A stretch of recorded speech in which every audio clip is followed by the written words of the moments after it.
Welcome back mga ropa, kwentuhan muna tayo. Pag-usapan natin ang napakagandang laban sa Game 6 sa pagitan ng kupunan ng San Antonio Spurs kontra sa kupunan ng OKC Thunder. Llamado nga ang OKC mga ropa, lamang nga sila 3-2 ang standing sa serye. At dito nga sa may Game 6 ay kailangan talaga ng panalo ng San Antonio Spurs, kundi ay talagang lalagapak na sila sa Western Conference. Pero dito nga sa Game 6 na to mga ropa ay in-embrace talaga ng kupunan ng San Antonio Spurs ang do or die moment mga ropa, dahil halos buong game mga ropa ay hindi nila pinaporma ang kupunan ng OKC Thunder. Solidong-solido ang diskarte at adjustment ni Coach Mitch Johnson dito sa game na to mga ropa. Talaga na-counter at natameme dito ang kupunan ng OKC mga ropa, hindi sila nakaporma sa kupunan ng San Antonio Spurs. Maging si SGA at si Jalen Williams mga ropa na laging tatawa-tawa pag sila ay nananalo. Kitang-kita naman sa mukha nila mga ropa na talagang mapait at maalat ang timpla ng kanilang mukha na nangyari dito sa may Game 6.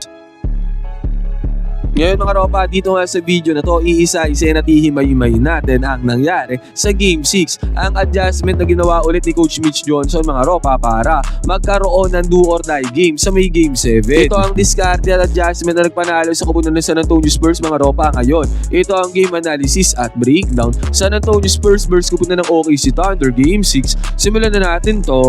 Okay, game.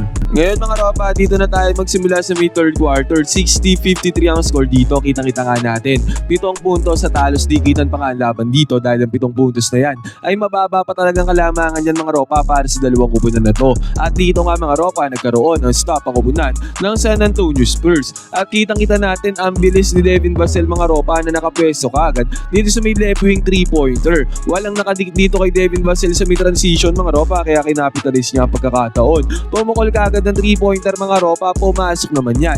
Magandang performance ang ginawa ni Devin Vassell dito sa Game 6 na to mga ropa, basket is good.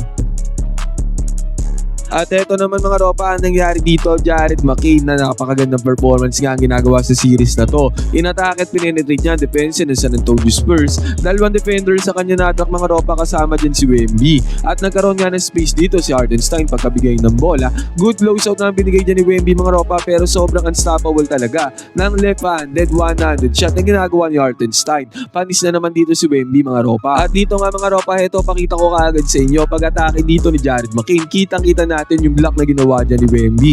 Magandang depensa na naman ang pinakita dito ng San Antonio Spurs mga ropa. Overall throughout this game mga ropa ay talagang solidong depensa ang kanilang ginawa. Nung nakuha nga ulit ni SGA yung bola dito, linak na naman yan ni Wemby mga ropa, pero sa pagkakataon na to, natawagan dyan ng goaltending itong si Victor Wembanyama. Ayan mga ropa, may replay dito na tinawag na goaltending against kay Wemby. Ang masaklap nga dito mga ropa, natawagan na ng goaltending dyan si Wemby, ay nakabingwit pa ng foul dito itong si SGA, kaya nagkaroon pa nga ng bonus free throw dito itong si Shai Gilgeous-Alexander. Kitang-kita nga natin sa mukha dito ni Wemby mga ropa na siya ay nagtataka kung bakit gano'n ang tinawag ng referees. Pero mabilisan lang mga ropa, heto na naman, fast break na naman ang ginawa dito ng San Antonio Spurs. Sinabi na rin yan ni Coach Mitch Johnson mga ropa noong naglalaro. Nabilisan daw ng San Antonio Spurs ang laruan mga ropa, na which is yun nga ang discarding isang ginamit nila dito sa may Game 6 mga ropa. At dito nga mga ropa, si Champagny mga ropa ay nakakuha ng easy 2 points galing sa may fast-paced game mga ropa. At sa pagkakataon nga na to ang nangyari, Chet Holmgren umatake pero nagmintes yan mga ropa at nandoon na naman si Isaiah Hartenstein sa milalim para makuha ang putback. Ito naman ang hirap ang kupunan ng San Antonio Spurs mga ropa, dahil Chet Holmgren at Hartenstein nagsabay sa loob ng court. Pagka na-attract si Wemby ng isang player katulad dito kay Chet Holmgren, ay kayang-kayang mag-putback ni Isaiah Hartenstein mga ropa. Diyan nahihirapan ang kupunan ng San Antonio Spurs. Makikita nga natin dito mga ropa, 65-60 ang score. Dumikit pa talaga dyan ang kupunan ng OKC Thunder. 5 puntos lang ang kalamangan dito ng Spurs. At eto mga ropa, ito ang play na ginagawa din ng kupunan ng San Antonio Spurs. Drive and kick play mga ropa, katulad nga nito. Pagka-kick na ng bola, papunta kay De'Aaron Fox. 3-pointer mga ropa, pero nagmintes yan. Pero grabe nga sila at effort ang ginawa ni Stephon Castle doon sa may ilalim para magkaroon ng putback mga ropa, hindi man pumasok ang tirada. Nakabingwit naman ang foul dito si Steph Castle mga ropa, at nagkaroon naman siya dito ng 2 free throws. At eto nga mga ropa, possession ulit dito ng kupunan ng OKC Thunder. Muntikan ditong maagawan ng bola nito si De'Aaron Fox. Ito itong si Jared McCain. Pero dahil dyan mga ropa, naubos ang 24-second shot clock na kupunan ng OKC Thunder. Nagkaroon sila dito ng desperate shot mga ropa sa katauhan ni Ludort. Yan na nga yung sinasabi natin mga ropa. Magandang depensa na naman ang pinakita ng San Antonio Spurs dito sa may Game 6. Talaga napigilan nila ang opensa ng kupunan ng OKC Thunder mga ropa.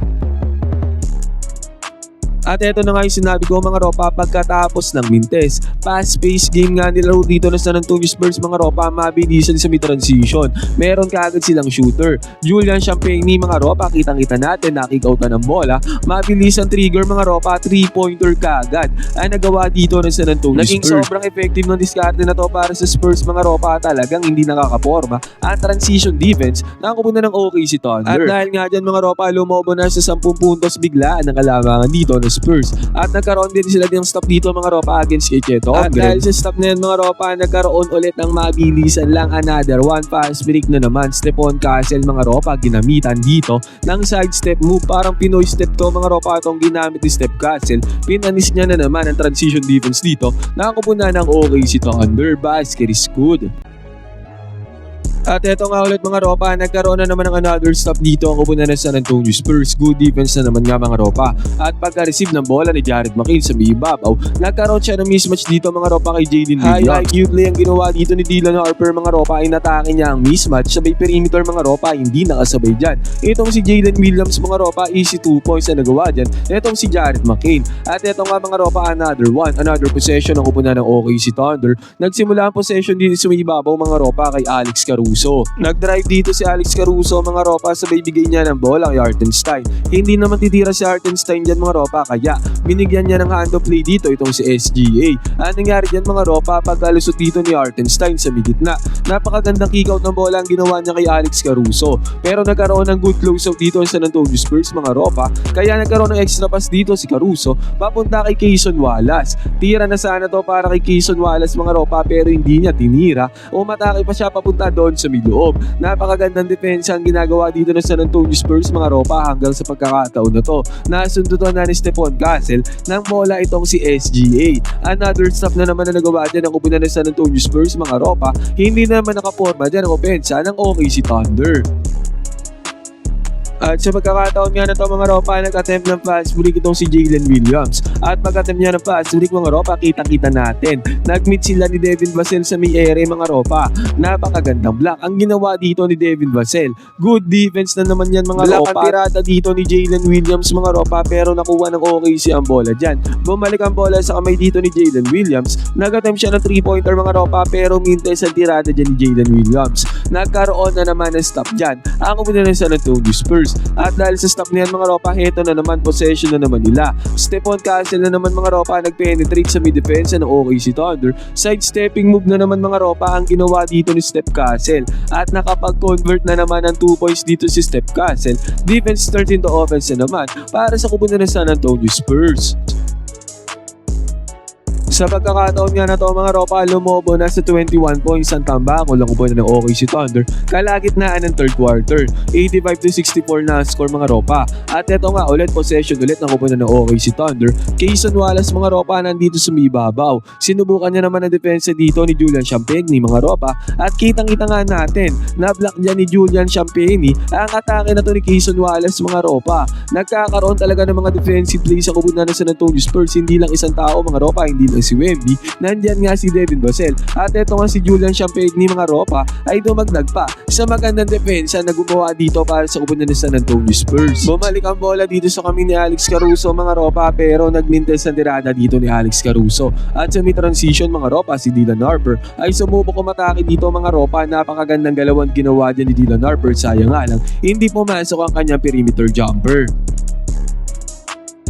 Sumubok ng transition offense dito ang OKC mga ropa, pero nawalan sila ng identity sa may opensa. Mintes ang tirada ni SGA mga ropa. At sa pagkakataon na to, bumalik ang possession sa kupunan ng San Antonio Spurs. De'Aaron Fox dito sa may kaliwa mga ropa, umatake sa may baseline. Sabay kick-out niya ng bola papunta sa may top of the key, papunta kay Julian Champagny mga ropa. At kitang-kita nga natin na iwanan dito ni Champagny ang first step dito itong si Cason Wallace. Lumosaw si Chet Holmgren doon sa may lalim, yun nga lang kinaliwa to ni Julian Champagny mga ropa at kitang-kita nga natin easy 2 points na nagawa dyan. Itong si Champagny, basket is good. At ito nga ulit mga ropa, umatakin na naman dito itong si Kayson Wallace pero napakagandang help side defense, help weak defense ang ginawa dito nitong si Wemby. Na-block niya ang attempt na pass dito nitong si Kayson Wallace at dahil dyan mga ropa, nagkaroon na naman ng stop dito ang kupunan ng San Antonio Spurs. Gumamit nga ulit dito ng fast-paced action ang kupunan ng Spurs mga ropa, sayang nga lang hindi pumasok ang tirada nila dito sa may 3-point area. Nagkaroon na nga ng 2-man action dito ang kupunan ng OKC Thunder mga ropa, Jared McCain. Nagkaroon na ng open dito yung kanyang pinasaan pero wala talaga mga ropa. Nagkaroon ng drought ang OKC Thunder, mintes na naman ang kanilang tirada. At sa possession ng kupunan ng San Antonio Spurs, sinolo dito ni Wemby ang bola mga ropa, nang gigil siya pero nag-turn over dito itong si Wemby at nakuha ng OKC ang another possession. Sumubok ng fast break dito si Jared McCain mga ropa, yun nga lang wala talaga, mintes na naman ang tirada dito ng kupunan ng OKC Thunder at another possession nila mga ropa. 2-man action sana dito ni Jared McCain at Chet Holmgren pero turnover ang kinalabasan niyan mga ropa. Sobrang disaster talaga para sa kupunan ng OKC Thunder. Nagkaroon na naman nga ng another attempt makukunan ng OKC mga ropa pero kitang-kita natin mindes na naman yan at si SGA mga ropa umatake na papunta doon sa may paint. Binangga niya dito si Wemby pero another one. Mindes na naman ang tirada dito ni SGA. Napasig lang ang katahimikan dito ng kupunan ng OKC mga ropa. Ano nakascore dyan? Si Chet Holmgren, hirap na hirap pa. Easy 2 points na nagawa dyan ni Chet Holmgren.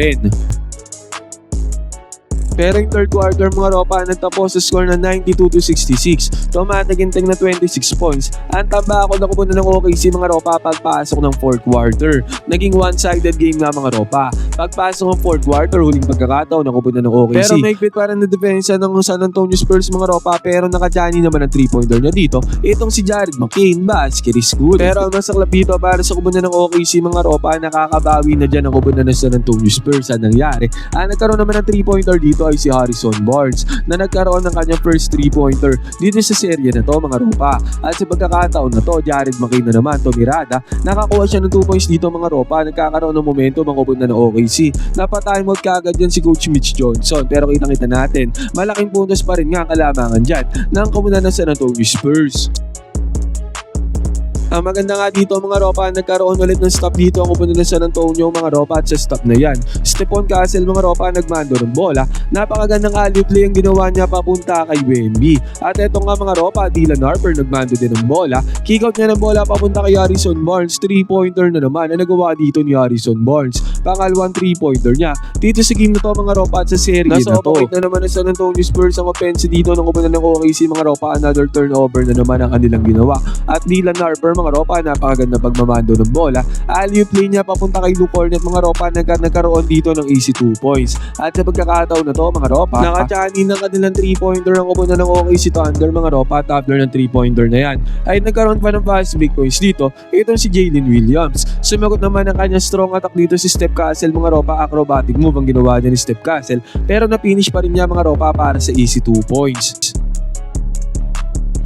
106-79 pa rin nga ang score mga ropa, hindi bumababa ang kalamangan dyan ang kupunan ng San Antonio Spurs. At eventually natapos ang game sa score na 118-91. Tumbakol ng tumataginteng na 27 points ang kupunan ng OKC Thunder. Mga ropa, sure ball may game 7 na nga sa napakagandang laban na to sa pagitan ng OKC at San Antonio Spurs. Western Conference Finals mga ropa. Pero kung kayo ang tatanungin, sino sa tingin nyo ang makakakuha ng game 7 at aabante na sa NBA Finals na kung saan naghihintay ang kupunan ng New York Knicks? Pwede kayo mag-comment sa ibang opinion mga ropa, magkwentuhan tayo.